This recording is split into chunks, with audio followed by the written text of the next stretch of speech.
I want you to take a second and picture a scenario that I am almost certain is intimately familiar to you. Yeah, we all know this one. Right. So you're looking at your screen.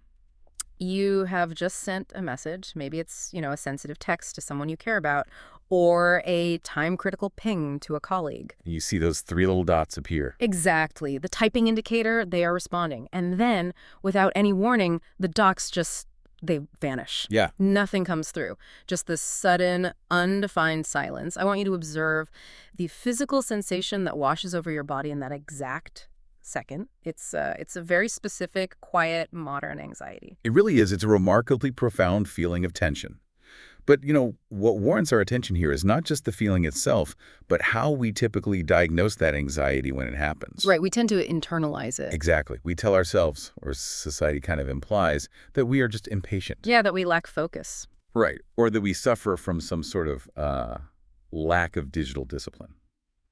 We frame this discomfort as an individual weakness, like a personal failure to adapt to the modern world. We just assume the problem is entirely within us. But the sources we are looking at for this deep dive today, they suggest a completely different perspective, which is fascinating. It really reframes everything.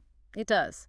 So the mission for our conversation today is to look beyond those personal habits and quietly explore how civilization itself is fundamentally restructuring its relationship with time. Yeah, and if we step back and view this objectively, not as some crisis of personal willpower, but as a structural observation of our environment, we start to see something else. What's that? We begin to see that the anxiety of waiting is actually a symptom. It is the friction of a civilization that is actively altering what time is and, how human beings are expected to exist within it.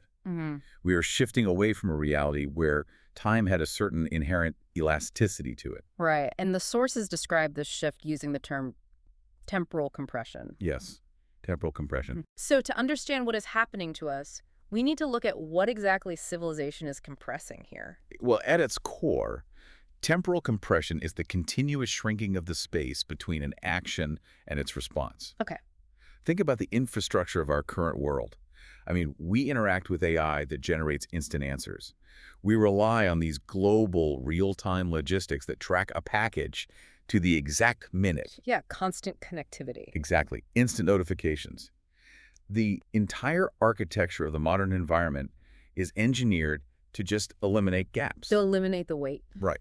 And because the environment operates this way, our society is continuously internalizing this new underlying baseline rule. Yeah. And that rule is delay equals malfunction. Delay equals malfunction. Wow. That structural shift explains so much about our daily reactions, doesn't it? It really does. It's like watching a streaming video. If the film suddenly freezes to buffer, we don't sit there and think, oh, the video is simply resting to gather data. No, not at all. Our immediate assumption is that the internet connection is broken, the router failed, or the app crashed. We assume an error has occurred in the system. Yes, exactly. And what's fascinating is that we now instinctively apply this exact same diagnostic logic to human interactions. We do. If there is an unfinished state, or like we said earlier, a prolonged silence in a conversation, we perceive it as a system failure. Right. We assume the relationship is breaking down rather than recognizing it as just a natural human pause. You're identifying the absolute core friction here. We're applying the diagnostic criteria of a synchronized machine to an unsynchronized human being. That's a profound way to put it. And recognizing that delay is now universally coded as a malfunction, well, it forces us to consider how humanity viewed delay before this compression became the standard. Right, because humanity has spent the vast majority of its existence waiting for things. Oh, absolutely. The structure of time used to inherently include massive, unavoidable delays. It did. And we need to look closely at the architecture of those older temporal spaces.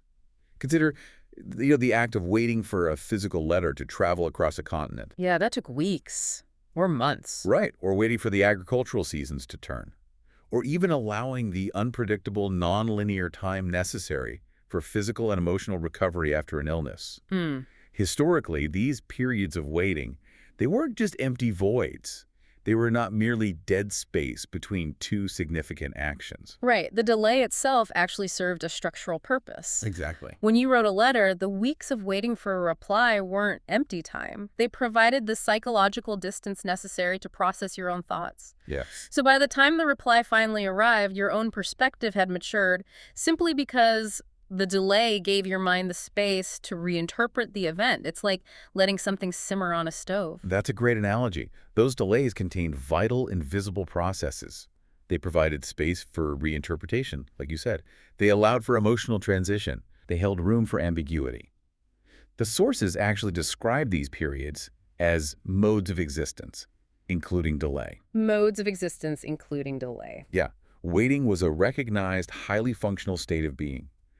The space between action and response was where human maturation actually occurred. But because those spaces of maturation are largely vanishing from our daily infrastructure, we have to look at what has structurally replaced them. Right, because the environment operates differently now. Exactly. We have transitioned into what the research identifies as an instant confirmation society. An instant confirmation society. Yes, it is this relentless, continuous loop composed of three structural steps.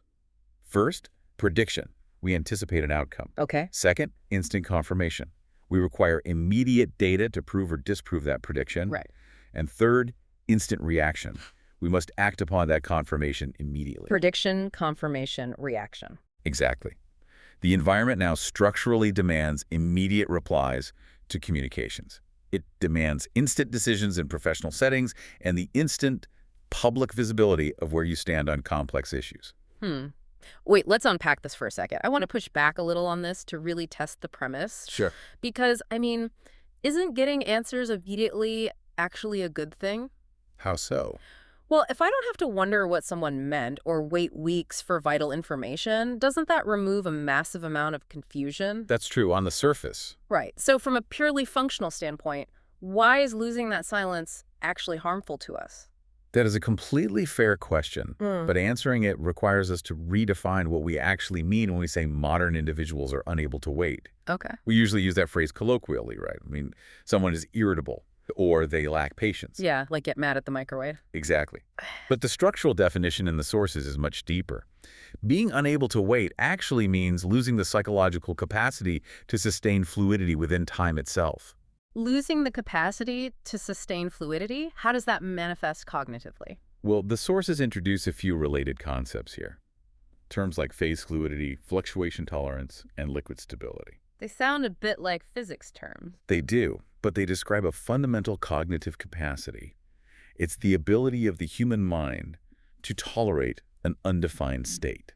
It is the capacity to sit within a fluctuating, ambiguous situation without forcing a premature conclusion just to relieve the anxiety of not knowing. I see. Yeah, fluctuation tolerance means you can exist in a state of, I don't know yet, without feeling like your internal system is crashing. So if we lack fluctuation tolerance, what this all means is that we aren't just moving faster. We're literally losing the ability to let things remain unfinished. Exactly. It's almost like dealing with a quantum state, and we can no longer handle the maybe.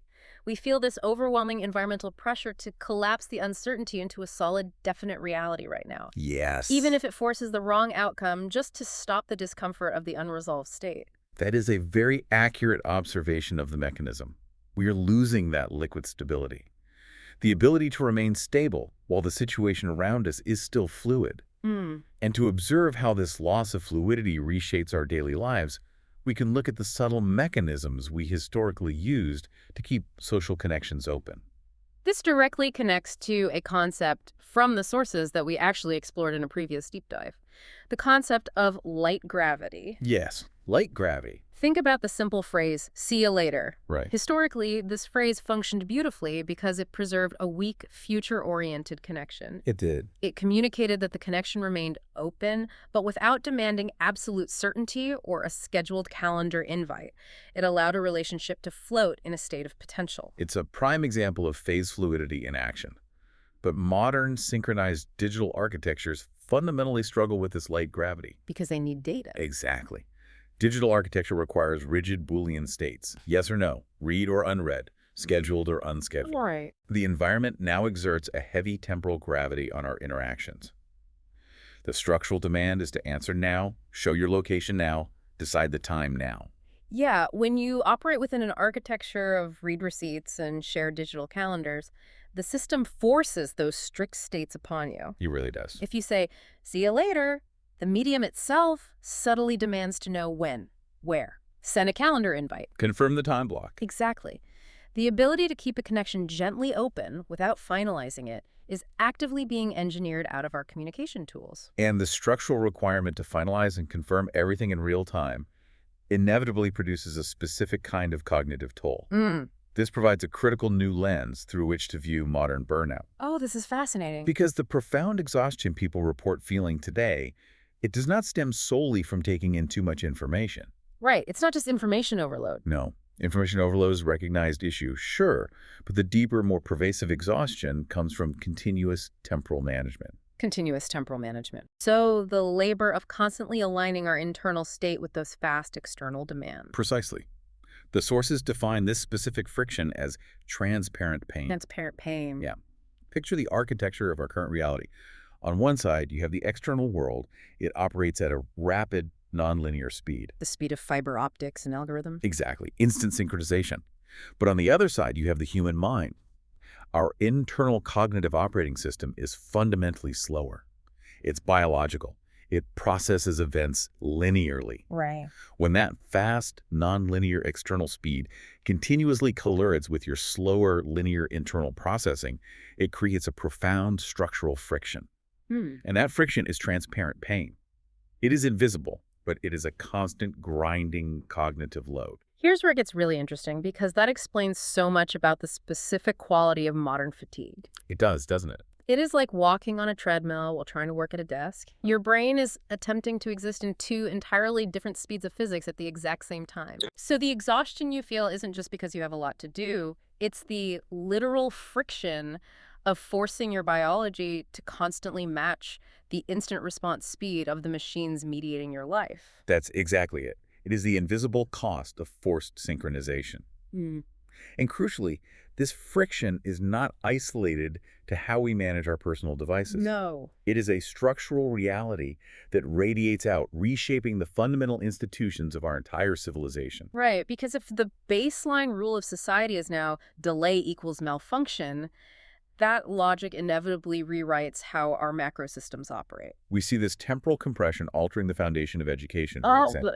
The system increasingly demands instant learning, optimized testing, and immediate metrics of success. It leaves very little structural room for the wandering, unpredictable path of deep comprehension. Yeah. We see it in care systems, which increasingly demand rapid, measurable recovery protocols, rather than accommodating the nonlinear, often opaque timeline the human body or mind actually requires to heal. We observe this same compression in market behaviors, in politics, and in how we design our interactions with AI.